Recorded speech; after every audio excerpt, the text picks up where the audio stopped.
In 1929, Americans were still raising champagne glasses to celebrate their financial freedom. In the blink of an eye, they were standing in long lines waiting for a free bowl of hot soup. This economic catastrophe, a plunge from heaven straight into hell, was the most devastating economic collapse in modern human history, the Great Depression. It wasn't just one country's nightmare like a plague. It spread to every corner of the globe, ultimately dragging all of humanity into the abyss of the Second World War. What force could possibly destroy a seemingly invincible, booming economy in just a few short years? And what bloody lessons does this chapter of history hold for us today? The story begins in 1918. World War I had just ended, and American soldiers returned home as victors. During the war years, women had entered factories and offices in unprecedented numbers, holding up the home front economy. Now the men were back, labor was plentiful, consumer desire was surging, and a powerful post-war economic boom swept across the nation. This boom, layered on top of profound social and cultural transformation, gave birth to a dazzling era. People called it the Roaring Twenties. It was during this era that Henry Ford, out of Detroit, Michigan, completely rewrote the way humans travel with a product called the Model T. To keep up with the explosive surge in orders, his factory pioneered the moving assembly line. This revolutionary production method pushed efficiency to its absolute limit. The price of the Model T dropped from $780 in 1910 all the way down to $290 by 1924, making it possible for the first time for ordinary people to own a car. By 1927, the 15 millionth Model T rolled off the production line. Every industry saw that this approach worked and rushed to copy it.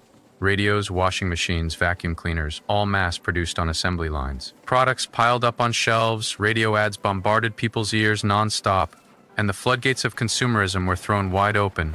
Everyone wanted the latest model, the best of everything. Banks saw the opportunity and dramatically loosened lending standards, letting people spend money they hadn't even earned yet to enjoy life in advance. Buying on credit became the fashionable way to consume. Those were truly intoxicating good times. Parties followed one after another, jazz music drifted from every window, and the whole of society was soaked in an unprecedented sense of freedom and indulgence. Prohibition had been in effect since 1920, but for this new generation of young people, the law was nothing more than a piece of waste paper. The parties grew wilder, the rules became worthless, and everyone's gaze converged on a single place, Wall Street.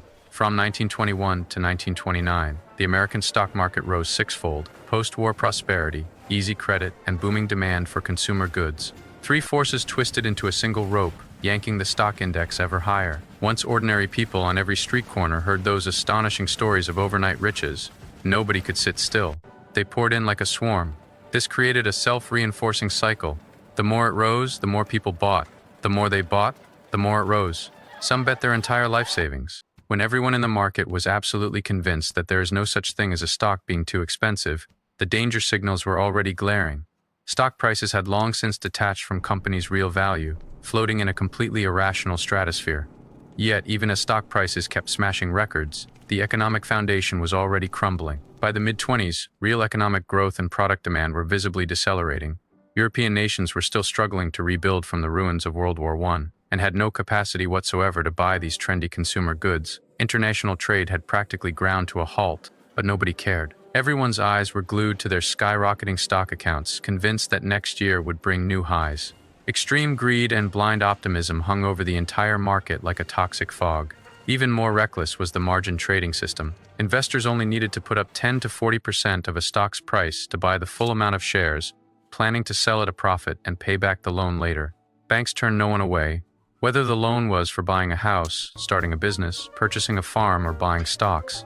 Every application was approved. By 1929, 40% of all consumer loans in America had flowed directly into the stock market. That same year, America welcomed a new president, Herbert Hoover. In his inauguration, he said something that would be quoted again and again. Today, America is closer than any nation in history to the complete elimination of poverty. The poor had to many, the ever-soaring stock market was the ultimate proof. But the storm was already gathering on the horizon. Disaster was imminent. The 24th of October, 1929. This date would later earn its own name, Black Thursday. On this day, the stock market suffered an avalanche of selling. A record 12.9 million shares were dumped, and the market plunged 11% in a single day. This was the starting point of the Great Depression. The following Tuesday brought an even more ferocious shockwave. The market dropped another 12%, with 16.4 million shares changing hands, shattering the record once more. In just 2 weeks, roughly 1/3 of the stock market's total value evaporated. Investors who had borrowed to get in were completely crushed. Countless people watched their life savings turn to ash in a matter of days. But the real hell had only just opened its doors. Many people assume that the stock market crash was the Great Depression. That understanding isn't quite accurate. The crash did ignite an economic recession. But the true culprit that drove that recession into the bottomless abyss was the complete collapse of the banking system. At the time, America was dotted with thousands of small independent banks, and they had lent enormous sums to people for stock speculation. When the market crashed, these banks were instantly insolvent and began failing one after another. In that era, there was no deposit insurance whatsoever. When a bank shut its doors, depositors' money simply vanished. Not a single cent could be recovered. As news of failures splashed across newspaper headlines, panic spread like wildfire. People didn't care whether their own bank was still healthy. Everyone rushed to line up and withdraw their money. This triggered runs on banks that had been perfectly sound.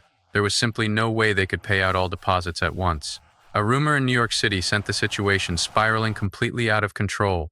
Word spread that the Bank of the United States had refused to help a customer sell their stock. That single, unverified piece of information sent more than 25,000 people flooding into the bank that same day. By closing time, 3 million in deposits had been withdrawn. Fear spread like a contagion. The Bank of the United States couldn't hold on. It shut its doors and appealed to the state government to step in, but it never managed to secure enough short-term loans to quell the run, and it closed permanently. The deposit losses from this single bank accounted for 1/3 of the total 550 million in deposit losses across the entire Great Depression. This bomb set off a chain reaction throughout the banking industry. To preserve their last shred of liquidity, banks frantically called in loans and dumped assets. By the time the dust settled, 1/3 of all banks in America had ceased to exist. After living through all of this, people's trust in banks dropped to absolute zero. They would rather stuff cash under their mattresses than deposit it in any financial institution ever again. The consequences of this massive flight of capital from the banking system were catastrophic. From 1929 to 1933, the U.S. money supply contracted by 31%. The claws of deflation seized the economy by the throat. Money became worth more and more. That might sound like a good thing, but reality was the exact opposite. Consumers clutched their wallets and refused to spend. Businesses lost all motivation to invest, and those carrying debt were crushed under unbearable weight, because every cent they owed was becoming heavier. Wages fell. Income fell. The entire economy was trapped in a death spiral, shrinking smaller and smaller. And throughout this entire catastrophe, the Federal Reserve, which should have served as the last line of defense, chose to stand by and watch.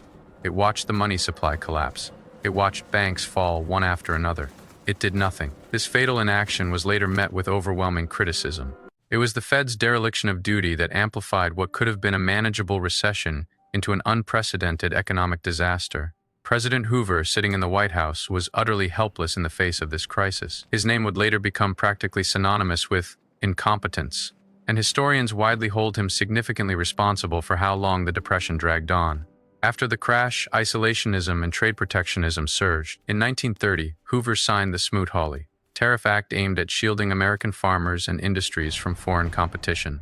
The act hiked us tariffs on imported goods by roughly 20% in one stroke. The result was immediate. 25 countries retaliated at once, slapping tariffs on American goods. Global trade suffered a devastating blow from 1929 to 1934. Total world trade plummeted by 66%. Although international trade didn't account for an enormous share of the American economy at the time, this policy undeniably poured salt into an open wound. The Great Depression lasted more than a decade, making it the longest and most destructive economic downturn in modern world history. The Dow Jones Index fell 90% from its 1929 peak. Businesses toppled like dominoes. 9 million savings accounts were wiped out.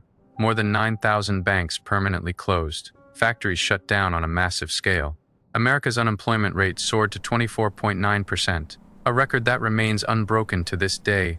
A series of devastating dust storms erupted across America's heartland. Drought, howling winds, and skies choked with yellow dust swallowed vast tracts of farmland. This was the ecological catastrophe later known as the Dust Bowl, the worst man-made environmental disaster in American history. Keep in mind that 1/3 of the entire U.S. population still depended on farming for their livelihood. The devastation agriculture suffered sent shockwaves through society that are hard to overstate. Homeless people were everywhere. Bread lines stretched for blocks. 34 million Americans lost all sources of income. Ramshackle shantytowns sprang up in corners of cities across the nation. People gave these places a bitterly ironic name, Hoovervilles, to mock the president whose reputation was already in ruins. In 1932, Americans cast their votes for Franklin D. Roosevelt. This new president promised the nation swift, decisive action and sweeping change through a program called the New Deal, designed to pull the country out of the abyss. On the social safety net front, he established minimum wage standards, overtime pay rules, unemployment insurance, and a social security system, weaving a safety net beneath the most vulnerable citizens. On the financial reform front, he introduced federal deposit insurance, ensuring that even if a bank failed, ordinary people's savings would be compensated, fundamentally ending the panic that fueled bank runs. He also created the Securities and Exchange Commission to enforce strict oversight of public companies' disclosures and market conduct. Roosevelt's New Deal successfully stabilized a banking system on the verge of total collapse and slowly, piece by piece, began mending the public's shattered confidence. But a full recovery of the American economy was still a long road ahead. Meanwhile, the shockwaves of the Depression fueled the rise of extremist governments around the world. A few years later, in 1939, the Second World War broke out. In a bitter twist of irony, it was war that ultimately ended the Great Depression. Not until 1939, when the war began, did America's unemployment rate finally drop back below 10%. The massive military spending required by the war effectively served as an enormous economic stimulus package. To this day, economists still fiercely debate how deeply government should intervene in the face of economic disaster. Did Roosevelt's New Deal save America, or did it slow the recovery? But the core lessons the Great Depression left behind have become consensus. An economy needs to maintain a moderate, stable level of inflation to keep people willing to spend and businesses willing to invest. Government spending must play a more active role in the economy.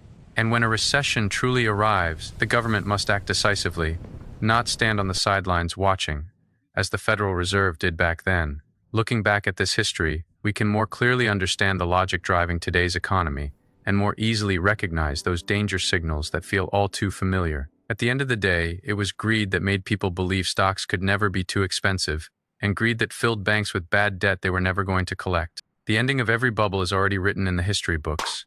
A market inflated beyond reason will always meet the same fate, a sharp, piercing pop. This rule has never had an exception. If you found this episode insightful, leave a like and a comment so I know you are watching. Subscribe to the channel, and next time we'll keep talking about the big events that affect your wallet.